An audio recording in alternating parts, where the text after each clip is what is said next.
Hello, everybody, and thank you for tuning in to the Liberty Report. With me today is Daniel McAdams, our co-host. Good to see you, Daniel. How are you this morning, Dr. Paul? Doing very well, ready and raring to go in our new week here and right. try to look for some good news. Of course, we find bad news is a little bit easier. But, it's easier to find. The big news, it seems like, over the weekend was this idea that they found out somebody was spying on the Trump campaign. What a shock. Well, the big shock was it wasn't the Russians. it was our CIA and our FBI. They had a plant in there. And the big argument now isn't over what to do about it. The argument is, should we know this? And, our friend Paul Krugman was very annoyed because there were some people that wanted to reveal who it was, and they did. Stephen Helper, we found out who it was. And Paul Krugman says, that's treasonous. That is just terrible that we know about this because that endangers us. What it does is it endangers secret government that they know about it. But this has a lot of ramifications. But to me, one is the CIA. He's CIA, FBI type guy, and on still on the payroll. But the CIA has been involved in elections before, and we talk about it all the time. And the most extensive study was done, after the year 2000, and there's the estimate there was approximately. Matter of fact, there was detail about it. We were involved in 80 foreign elections by our CIA from the end of World War II until the year 2000. And if you add up the probability, nobody has actually documented them.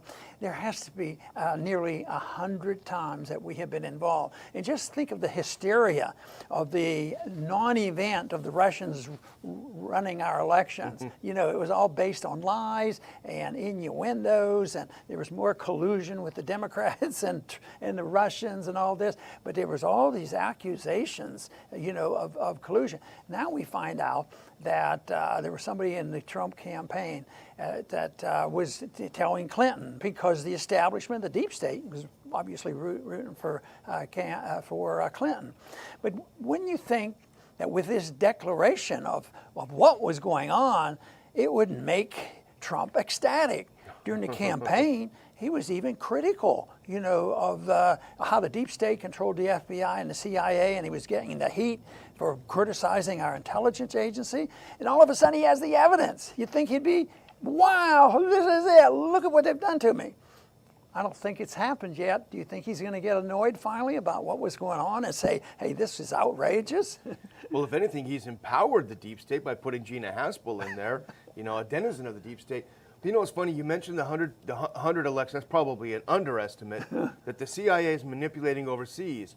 But if you were to suggest that the CIA, well, until recently, suggest the CIA was manipulating our elections, it would be, oh, you're a conspiracy theorist, you're a kook. But now the people who don't believe that we were, I think, are very naive. It's now obvious the CIA was involved in picking who should be our next president. Very deeply involved. Well, the news that I read here was fascinating to find out that not only this is not the first time, and somebody revealed that you could have looked up Wikipedia and found out that Stephen Helper was involved in 1980, where the Republicans were spying on Carter, put somebody in there and feeding back the information to the Reagan campaign. And of course, Reagan had his problems during his administration about, things everybody's, well, he was really not up to speed. In this case, he probably wasn't, because it was done probably more directly and controlled by President Bush Sr. Yeah. He just had, at that time, he was just finishing up in the CIA, dropped out of the CIA, became vice presidential candidate, and boy, they were determined to get him vice president. So that was the same person. Yeah. And you'd think that somebody would have recognized that he's already, involved, and they'd be more cautious about it. So they hire him on as an advisor. He was on the inside of the Trump campaign. Positively amazing. It's amazing. In 1980, if you were to suggest that George Herbert Walker Bush being involved in the Reagan administration was some part of the deep state, you're just a bircher, you're a kook. it turns out all the kooks are true. Yeah. Well, you know, we do believe in conspiracies, but only the true ones. You know? And it looks like if you wait a while, you'll find out that they are true. It's some of these, you know, this conspiracy with Russia being involved with Trump, that conspiracy fed to us by the deep state turned out to be not the truth. The truth was the people who were feeding that information. You know, the Clinton campaign were the ones that were conspiring with a lot of money too. We know about how much the Clinton Foundation got. Yeah. So it was very, very much involved. A lot of corruptions, and that's why I go back so much to somebody that I knew who was involved in picking people to be in the CIA. That his belief was we should never have a CIA. The CIA cannot be part of a true republic, and we should not have one. It's secret government. You can't control it. We know nothing about the finances of it. We don't know how many businesses they're involved in. You know, it sort of reminds you of a mafia-type organization, Yeah. And they're very much involved. But you can't monitor. You can't even cut the funds off them. Most people, we can't find out exactly how much is spent. It's a black budget, and just because they say, well, the CIA gets umpteen $1 billion, and they do. There's a number you can dig up. I think we were spending $40 billion before 9/11, and they jacked it up to $80 billion. And but there's a lot more because a lot of money is filtered through the DOD and the State Department. Everybody else, it's all on spying. Everybody's paranoid. I think they live in paranoia, you know, because everybody thinks that how they got into power. You know, there's coups, the old-fashioned coup, and then there's this type of a coup. But this, in a way, is a coup. But to me, also, which is, you know, a little bit disappointing, that I would have expected a little bit better response from the president. Yeah. Because it helps them, Yeah. you know, and we want to try to figure this out and try to find the truth.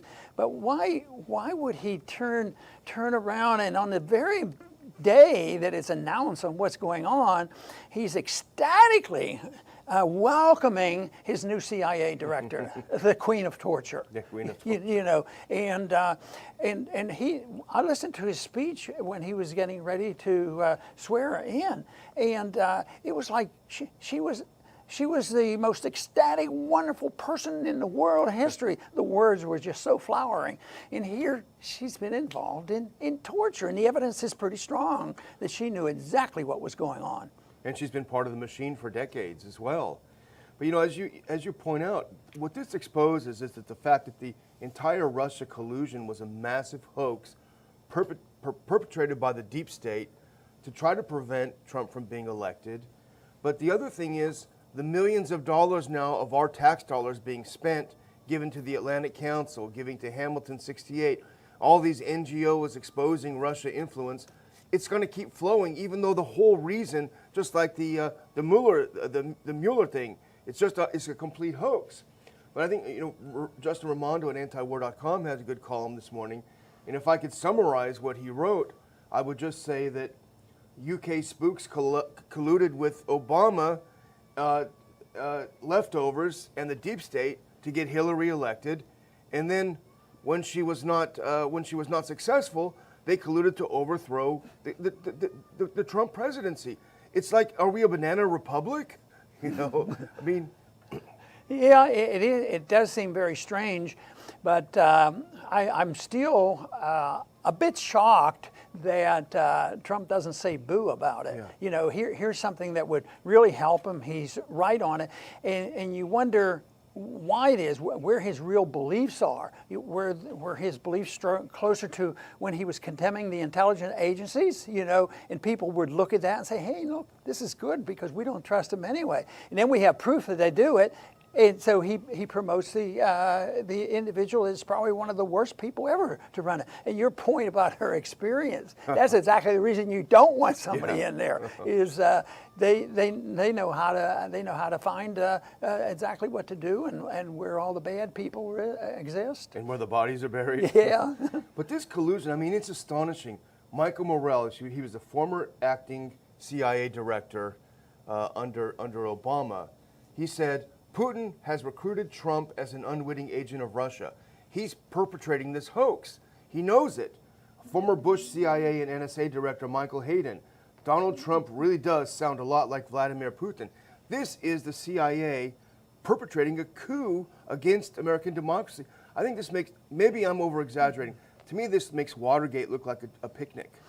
You would think so, but I think it's the power of the deep state is working very hard. I think there's been a setback for the deep state, but they're still in charge. The coup is still ongoing, but you'd think it would have totally destroyed them, especially the failure, in the campaign, that it didn't work, that Clinton didn't win.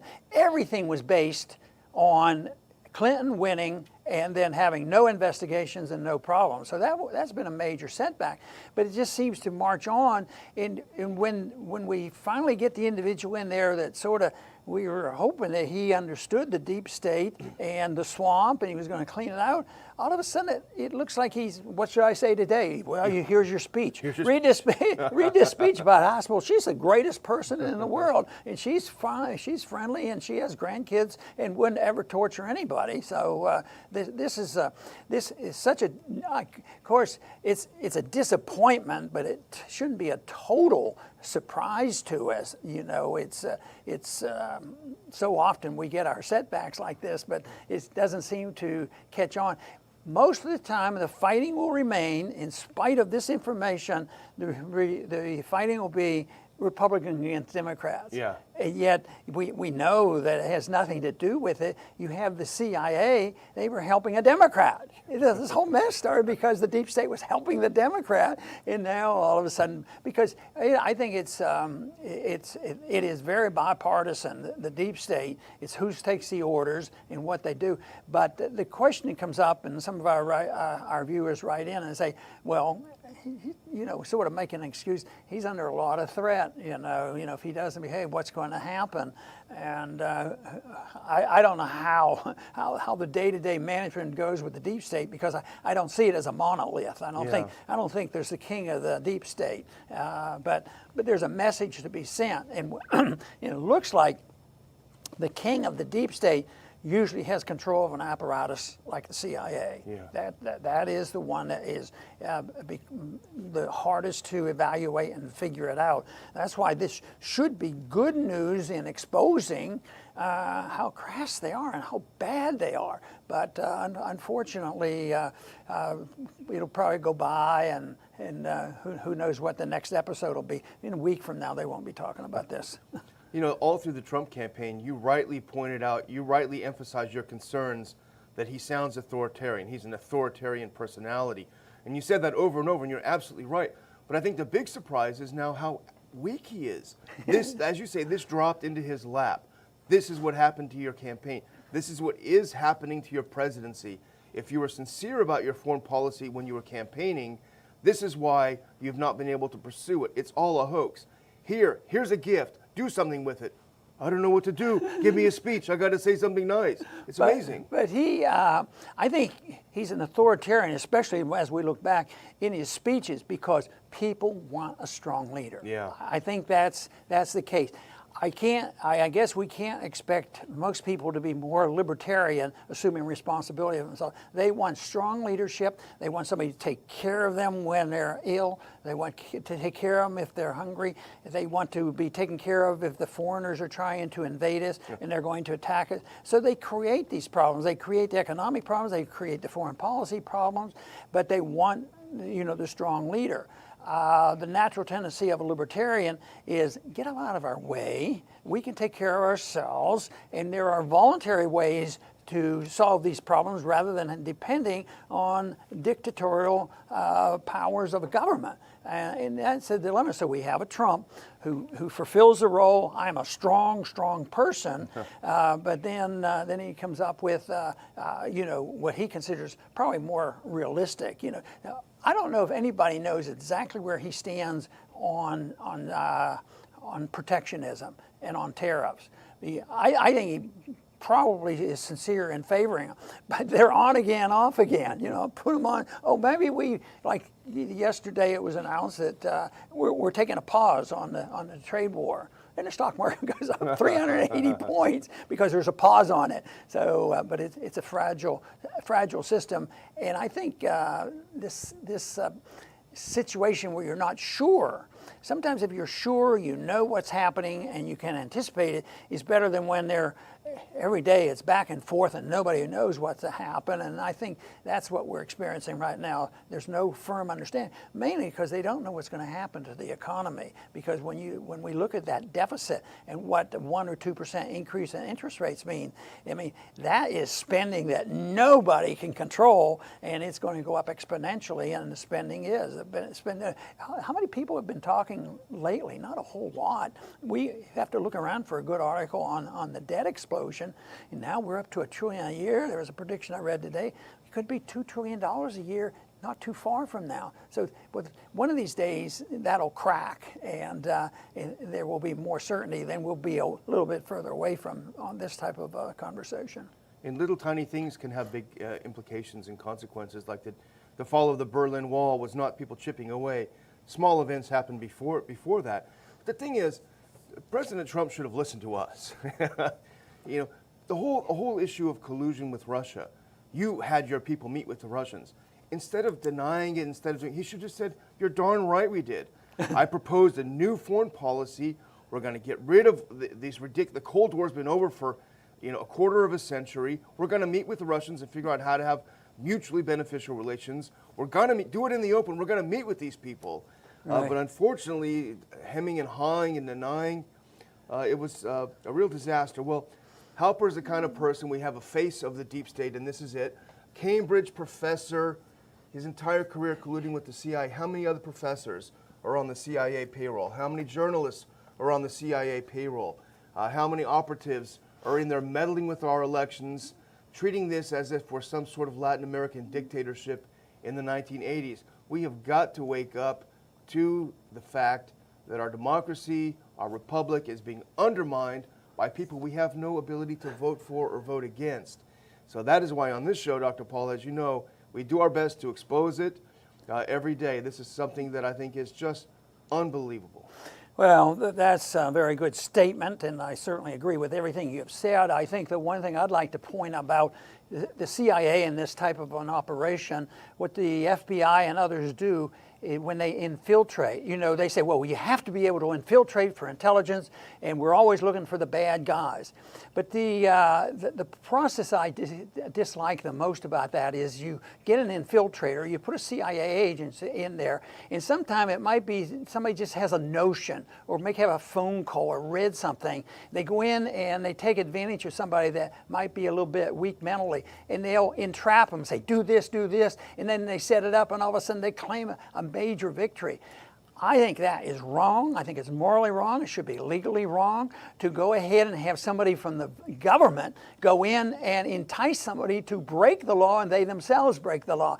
And that should not be permissible. The other thing I don't like about our judicial system is that this idea that you can go and investigate and ask questions, and the prosecutors, the FBI agents, can lie through their teeth.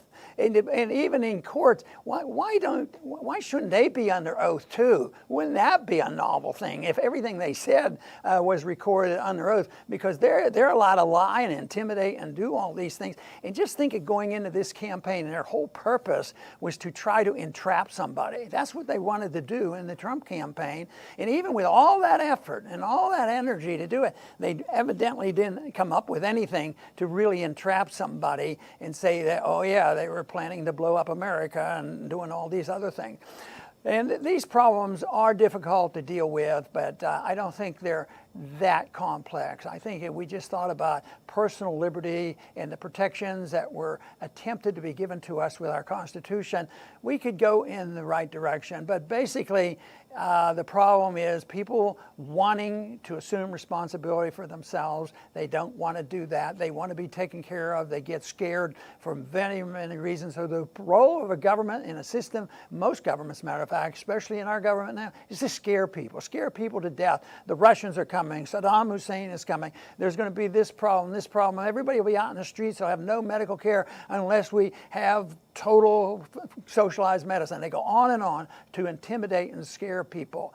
And they do that with lies and intimidation. So truth is the thing that we seek the most, because if people have the truth, I believe they are more likely to act responsibly in that manner. So I want to thank everybody for tuning in today to the Liberty Report, and please come back soon.